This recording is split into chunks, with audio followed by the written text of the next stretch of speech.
One of the things we do sometimes in math to try and come up with some of these series is try and be clever about things.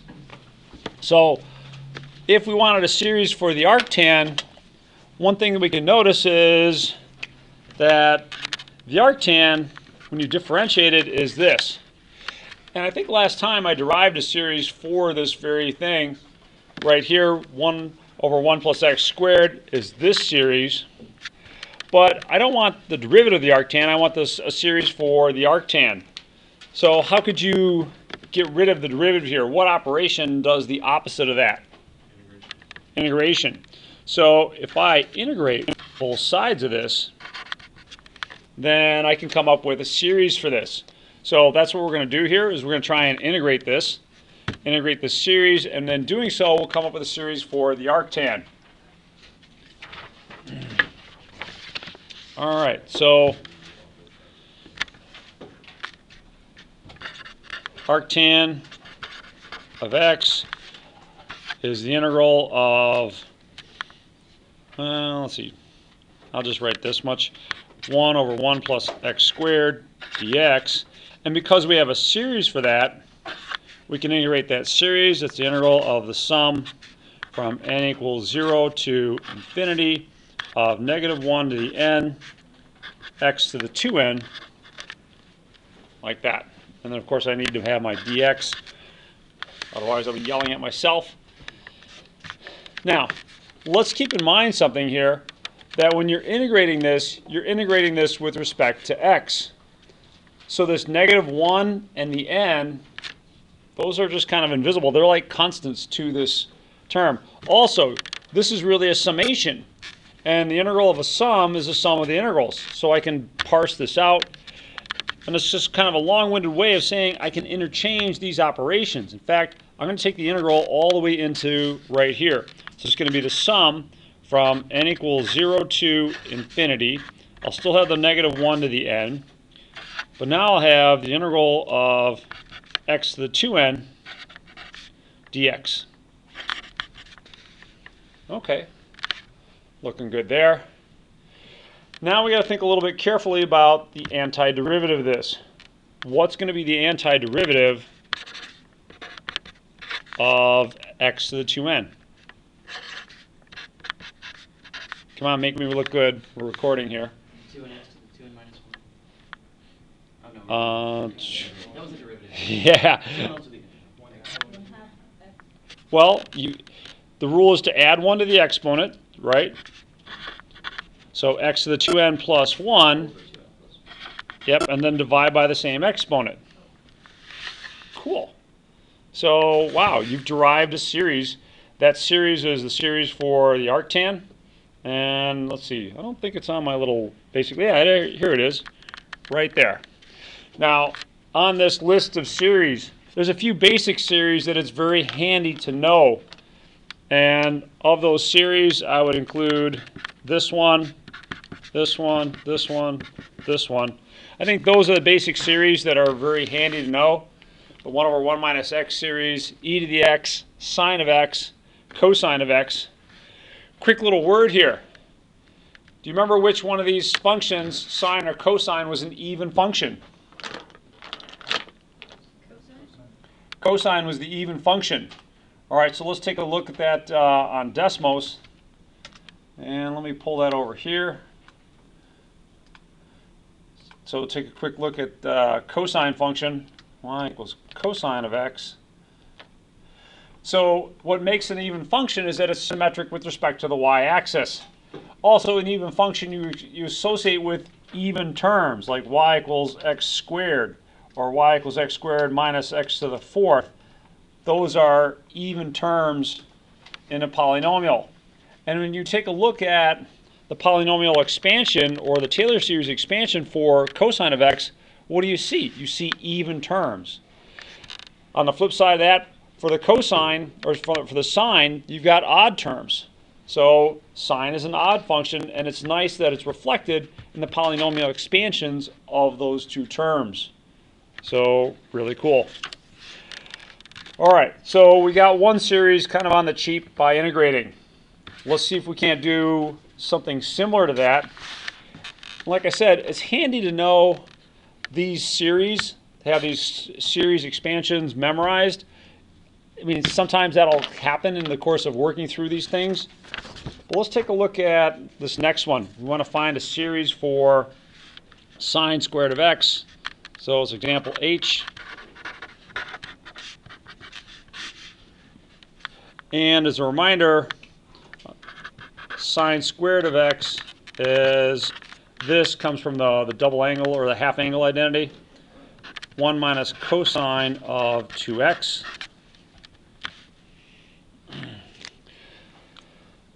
So what we can do is we can use the series expansion for cosine of x and substitute in the 2x as in place of the x.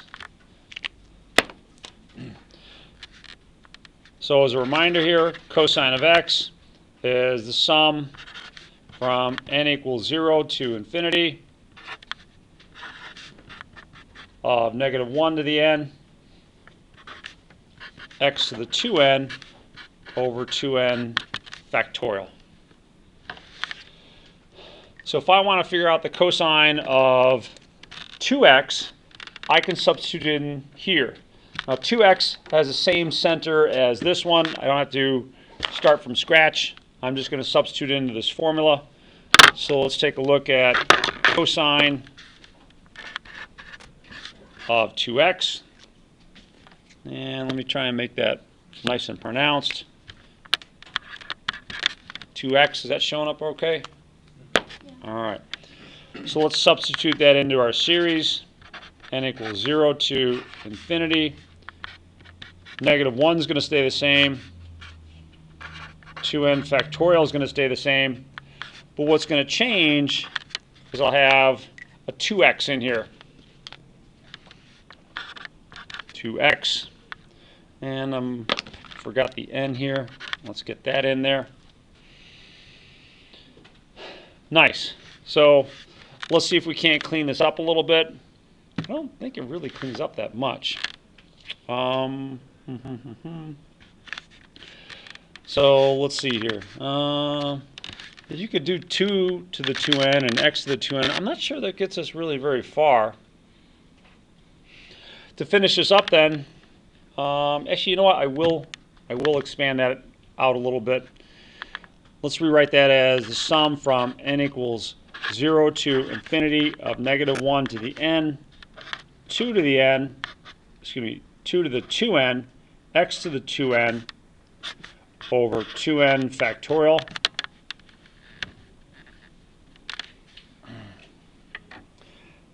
And now I want to finish getting this formula. I've got to distribute that 1/2 to both of these terms. Let's see, do I want to... I'm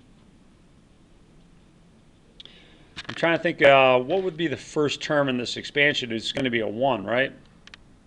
Because 0, negative 1 to the 0, this to the 0, this to the 0, or 2 times 0 factorial. So the first term of this expansion is going to be a 1. Let's look at a couple of these terms. It's going to be 1/2 times 1 minus, and let's expand this a little bit because I think I'm going to get that 1 to cancel itself out. It's going to be 1 minus 2 to the first power, 2x squared over 2 factorial. That's when n equals 1, plus when n equals 2, we're going to get 2 to the 4th power times x to the 4th power over 4 factorial, and so on, minus 2 to the 6, x to the 6 over 6 factorial. But the point here in this expansion is that you're going to get a couple terms to cancel each other out. So let me clear that up a little bit. These two terms cancel each other out. That should be a squared, shouldn't it? Yeah, it should be a 2 up here. So I get 1/2 times 2 squared x squared over 2 factorial plus 2 to the 4th x to the 4th over 4 factorial minus 2 to the 6 x to the 6 over 6 factorial, and so on. But now let's figure out what we want to do with that 2. I can knock out one of those 2's from everything. I could factor out a 2 and get it to cancel with this term. So let's do that. It's going to be 1/2 times 2 times 2 to the first x to the second over 2 factorial minus 2 to the third x to the fourth over 4 factorial, and so on. Let's see, plus, it's going to be a plus and then a minus. Now those 2's cancel each other out, which is nice. 2 to the 5th, x to the 6 over 6 factorial. So let's see if we can't finish up with what's left once these cancel each other out. What we want to do is we want to write this as a summation. So I'll do it from the sum from n equals, out of convenience, I think I want to start this at a 1. n equals 1 to infinity. In the denominator, I'm still going to have a 2n factorial. In the numerator, I'm still going to have x to the 2n.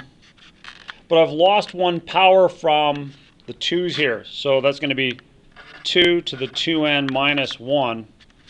And then I need this series to alternate. So how is it going to alternate? Well, it starts out positive, then, let's see. Did I mess up a sign here someplace? Because these are two positives in a row. I shouldn't. The first term would be negative. It was before when we had the 1's in there. Okay. Yeah, but that negative distributes itself. So this is the term that should be negative, right? Because when I distribute that negative and cancel out the 1, that becomes positive. That's going to become negative. So positive, let's see, positive, negative. So positive, that should be negative. All right, so the first term should be positive. So if I want that first term positive, this exponent has to be 0 when I plug in the first value for my summation. So I'll put negative 1 to the n minus 1. Whew. Nice. Nice. So a lot of extra work there to just get rid of that 1/2 1 minus cosine of 2x term, that little bit here. But this gives you a series all in one expression for sine squared of x. Nice. Which is what our goal was. Let's play around with this kind of substitution one more time and get kind of a neat result for it. Before I do, are we okay with example H? Maybe something I went through a little bit too fast there. Gina, looks like something's on your mind. I'm just looking at the change in signs that you did. So that change in signs comes about because I got to distribute this negative sign to all these terms here. And that's where that change of sign comes in. So that made that positive. This becomes a negative. That becomes a positive, and so on. So appreciate that. All right. All right. Kind of a fun one. One that I've been anxious to do all semester long. Last chance on this one. Going once, twice. Andrenas? Oh, I start out with this identity. Sine squared is 1/2 times all this. And I simplified an expression for this using our Taylor series after we substituted in cosine of 2x. So there's the cosine of 2x series. I expanded that. I expanded this series. That's your cosine of 2x. I got to do 1 minus that, which I did here. That cancels out the first term in our series. Then I distributed the 1/2 to what was left. which is this term, that 1/2 is going to cancel out a 2 that I can factor out from everything. And then I left all the rest of it in here, and then finally wrote it as a summation. So, good. Appreciate the question. Okay, so one other one here. And let's see. Let me go to this one. Now, this isn't in your notes. This one's just kind of a fun one, but pretty amazing one too. Let me remind you of this guy, I. So what is I? I is the so-called imaginary number, right? I squared is -1. That's what makes it do all its wonderful things. And there's kind of a pattern here with your i's. If you look at I cubed or I to the 4th power, you go back to -1 and then to 1. And then the pattern repeats itself. I to the 5th is just I. I to the 6th is -1. I to the 7th. So really you've got 4 values of I that give you different things, or 4 kind of different classes. You get I, -1, -I, or 1, depending on what power of I and what the remainder is when you divide by 4. So let's take a look at what we just did for our series with the cosine, or with the series with the sine squared. We substituted this in to a known Taylor series. Substitute that in, we got another Taylor series, looks great. We're going to do the same thing, except we're going to substitute in IZ instead of X. Now Z here can be understood to be a complex number. Typically we use, it's often we use Z for complex numbers. So I'll substitute in IZ into that exponent for X. And that gives me something like this. If you expand the series, it looks like this thing. But then you start playing around with it. For instance, this is like I squared, well, that's -1. So I can factor that out. I to the 4th power, that's +1. So playing around with all those things, you get a series that looks like this. So you got some alternating terms that have I, some that don't, and both of those alternate in and amongst themselves. So you can split it up. Here's the series that doesn't contain the i's, it alternates. Here's a series that does contain the i's, again, it alternates. Well, let's factor out the I from this series. And then you start looking at this a little bit carefully. You might recognize that this series here, oh, well, that's a familiar one. That's your cosine. This series here, that's your sine. So you've proved a nice identity. Cosine of z plus I times the sine of z. That's equal to e to the iz. That's where we started all this. So it's a different way to write this. And that's kind of cool. Let's make this a little bit bigger. Now this holds true for any value of z or x. I thought I changed that. I thought I changed that to an x or to a z. In particular, it holds true when you put in a pi. So e to the I pi is the same thing as cosine of pi plus I times the sine of pi. But cosine of pi is -1, sine of pi is 0. So you get e to the I pi is -1. Or if we move that -1 to the other side, wow, e to the I pi plus 1 equals 0. That's a really cool and stunning result. You can actually see that on your graphing calculator, which is kind of funny. I'm not sure if you're aware of it, but you do have, oh, are you kidding me? Oh, shut up. You do have I available to you on the graphing calculator. Guess I'm going to have to show you analog way. But this might be handy for you when you're working in some of your differential equations classes. Man, I'm just getting like shafted. Here we go. So I is right above the decimal point. To get there, you're going to hit the second key and then the decimal point. So I want e to the I pi. So e to the I pi.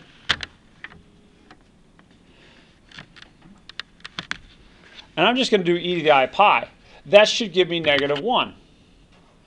And if I did e to the I pi plus 1, now I should get 0. Yay. Amazing. Such a cool result. The 5 most important constants of math all in one neat, tidy equation. And now you've actually proved it for yourself. So good job. Good job. Any thoughts or comments? If we write out the quiz, do we get extra credit? You could try. Yeah. All right. Nice. Nice.